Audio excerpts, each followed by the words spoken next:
Recording in progress. A reading before the sermon. This comes from Venice Williams, a Black minister, organizer, and facilitator.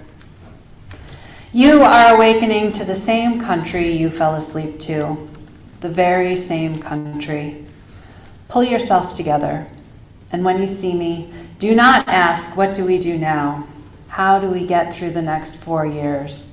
Some of my ancestors dealt with at least 400 years of this under worse conditions. Continue to do the good work. Continue to build bridges, not walls.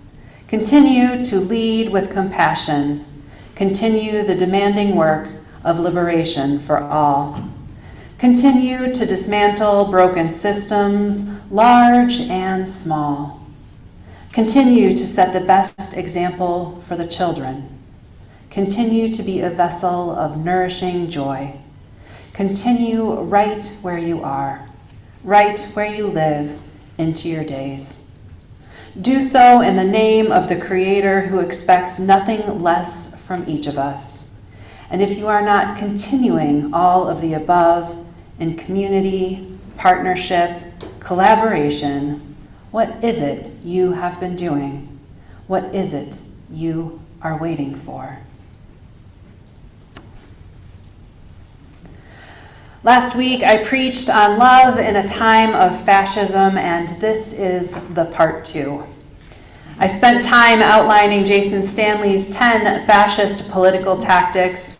These cannot easily or fully be isolated from each other. That is, they feed into and off of each other. And when there are multiples of them in use together and they promote division or othering, they are being used for fascist purposes.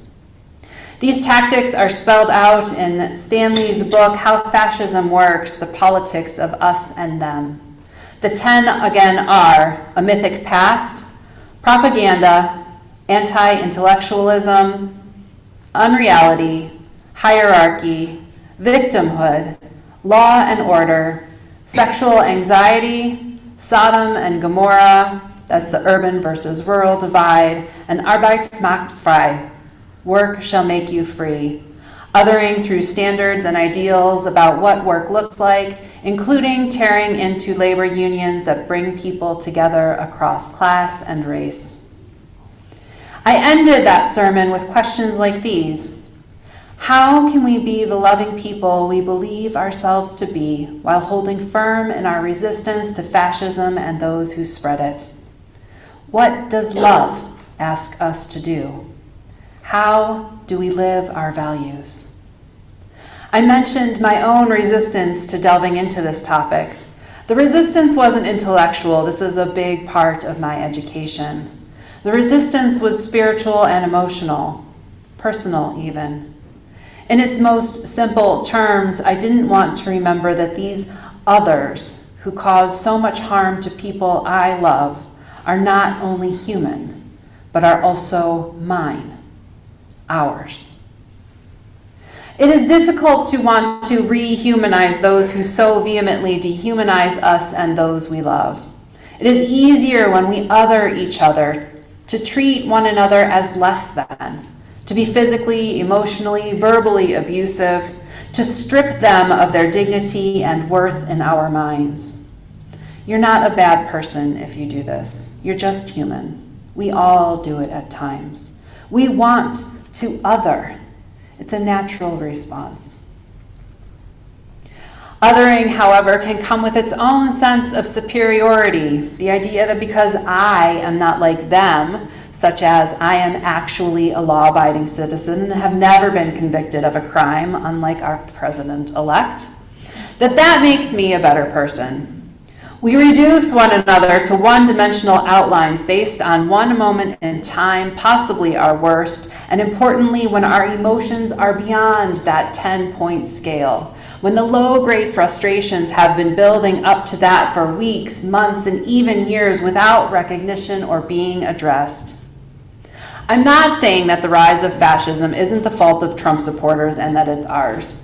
Fascism emerges in unhealthy systems where disconnect and division are ready to be exploited. Terrorist cells or any extremist functions in the same way. These groups are able to attract those who are feeling othered, vulnerable for whatever reason, and who are seeking connection. They find that connection in a group that allows them to feel not only a sense of belonging, but also a sense of power. There's a podcast from years ago on NPR's Invisibilia that talked about a Denmark town's idea of combating or even possibly preventing violent extremism and terrorism by attempting to make sure that potential recruits got the care and support they would need to keep them from getting involved. For example, counseling might be offered for young people, especially young men and their families, connecting young people with mentors and other such measures. That is, their basic strategy for trying to prevent extremism and terrorism was the radical idea that being in relationship, that being connected in meaningful ways with others, would help people become socially integrated in their communities. It is much harder to radicalize people who have people in their lives, in their neighborhoods, their schools, their workplaces, and so on, who care for them and who they care about. This strategy of connecting or reconnecting people with their community or communities is based on awareness of how certain trends are colliding and harming individuals. Social isolationism has been on the rise for generations, especially with the decline of third spaces like churches and other religious centers being a big one. The absence of public spaces where people meet and gather reinforces isolationism, as has the disappearance of big porches from homes, of neighborhood gatherings, community centers, and other spaces. Like others, Danes probably thought that their greatest threats came from without. What they began to understand was that it came from within, that the isolated in their communities were being recruited into extremist groups that would return them to carry out violence in their own communities, where they felt they had been betrayed or left behind. Tribalism, that drive to find people like me or us, may not so much be on the rise as it is more prominent now.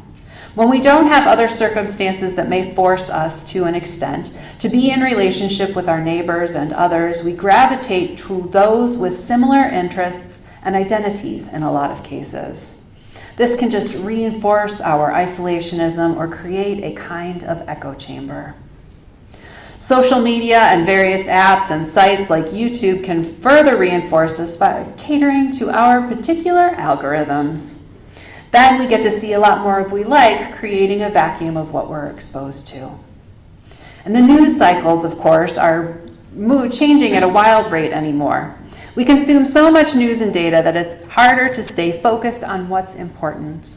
And we are completely overwhelmed, which keeps us immobilized mentally and emotionally, which, by the way, is a strategy in and of itself. There are so many problems in the world, and so many of them are so big that one person can't do much, and we also get stuck in this loop of too big, too much, too big, too much. Throw in a heaping dose of polite conversation that forbids the topics of sex, politics, or religion, and finally add the tactics of fascist politics on top of the existing wildly frayed social fabric, and all of these elements and how we got to where we are becomes a bit clearer. All of these reinforce an idea of us versus them, however we choose to define the us and the them at any given moment. This is when othering takes deeper root and we distance ourselves with our words and actions. The only way to counteract this is to recreate a healthy and strong social fabric that allows, at first, casual but necessary interaction. Humans are wired for connection.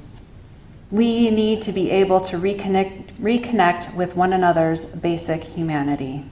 The ideology of exclusion and othering must be undone. This can be really hard work to do.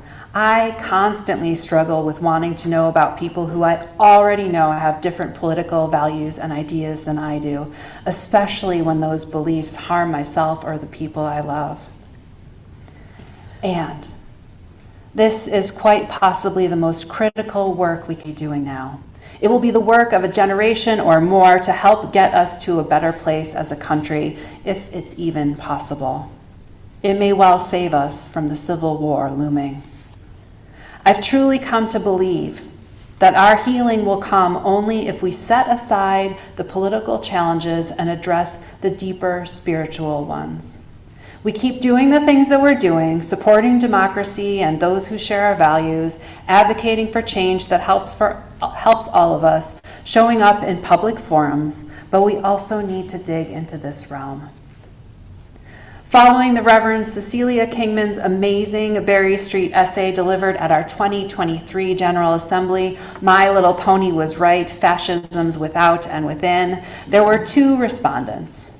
The first, which she described as a dispatch from behind enemy lines, was the Reverend Dr. Elizabeth Stevens, who serves the UU Church of the Palouse in Moscow, Idaho. That congregation, in an even redder state than Florida, has been working hard in their community to try to make changes. Their simple guiding principle has been to do good and live our UU values out loud because, as she says, it's really hard to hate people you know. Their congregation has been thriving despite the repressive extremists in government and the community. They have worked at becoming beacons of our faith, while also being beacons of a new way of being together. Their church is so well known, Stephen says, that everyone in their town knows who they are and what they stand for. They are committed to the high-stakes fights that they find themselves in, not the fake fights that our congregations can fall into. They're focused on the fights about democracy and abortion and education. Their conversations in church are about how to leverage their privilege in the community to advocate for and create change, and how to be there for one another when the fascists come for them. Some have even been already participating in civil disobedience. Those who can keep trying to build bridges with members of a local extremist group because they are their neighbors. They take casseroles when medical or other needs arise and shovel driveways when it snows. This is not meant to be the work of those who are on the receiving end of harm or those targeted for othering by any group. It is a way to harness, though, our privilege for those of us who have it where we have it in order to make change. Resistance also takes the shape of resting, celebrating, and living well, keeping local culture alive and thriving. Resistance is celebrating love in birthdays and anniversaries, going to the theater, supporting our local parks, or telling stories about people who look and love and live differently than the one-dimensional cookie-cutter stories we're told are acceptable. There's a way, if we practice it, of living our values and honoring the inherent worth and dignity of all people. We don't have to agree, and most likely will not, but we do not want to sacrifice anyone's humanity, as it is inextricably bound up with our own. Both Rabbis Sharon Blouse and Danya Ruttenberg, whose respective books, The Amen Effect and On Repentance and Repair, have shared the story of Derek Black, son of the founder of Stormfront, a white nationalist online community, and godson of the former KKK Grand Wizard David Duke. Black had been called the heir apparent of the white nationalist movement. He had his own radio show and youth Stormfront online community. He taught people in communities here in Florida how to win elections using white nationalist talking points without being explicitly white nationalist or racist, helping create the wave that Trump has been able to ride to the White House. It was when he went to university at New College that he first started to experience people from other backgrounds. Black even made some diverse friends there, including a few Jews who eventually invited him to their Shabbat dinners. These Jews had learned about Black's identity as a white nationalist and chose to try to engage him and help him think differently. For them, this was not only activism, it was a way to participate in some of the hardest work we can do fighting for civil rights. They knew they needed to be in it for the long game, and so they invited him back week after week. Black was curious and listened. They all got to know each other, and eventually those Jews who had initially been scared of what might happen began to return. They talked about different areas of interest that they shared, from history to language and other topics, without broaching politics, racism, or nationalism. Eventually, Black was exposed to enough ideas that he had trouble continuing to make sense of this world that he had been born into. They said things like, "Help me understand," or "Using your own words, what does that mean to you?" Or, "Wow, where did you get that information? I'd like to read more about that." Gentle questions that may begin to raise doubts. If you have more time and capacity, like these people did, the Jews that invited him to their Shabbat dinners, other strategies that can be used together. Clarify or paraphrase what the other person is saying to make sure that you really understand. This helps keep you curious. Try to find some common ground. Even something like, "These last 4 years have been really difficult for all of us." If the other person might be open to it, you can try pivoting, which can be disagreeing or even just adding nuance or a different perspective. Offer a personal story or experience if you can, not facts, and especially if you're able to share how things may be hurting you. An alternative is to ask questions about things that you find concerning to see if there is common ground for you to further build on and explain where you are coming from.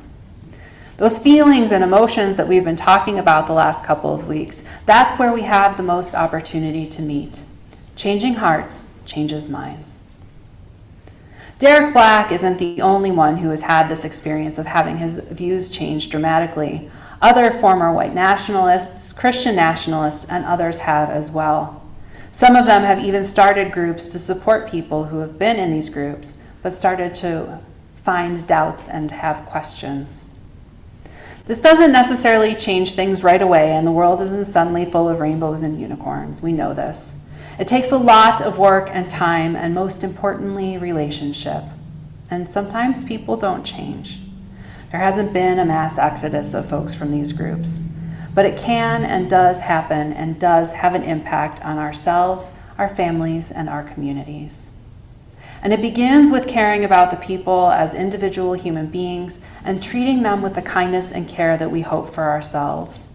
As Adrienne Marie Brown says, small is all.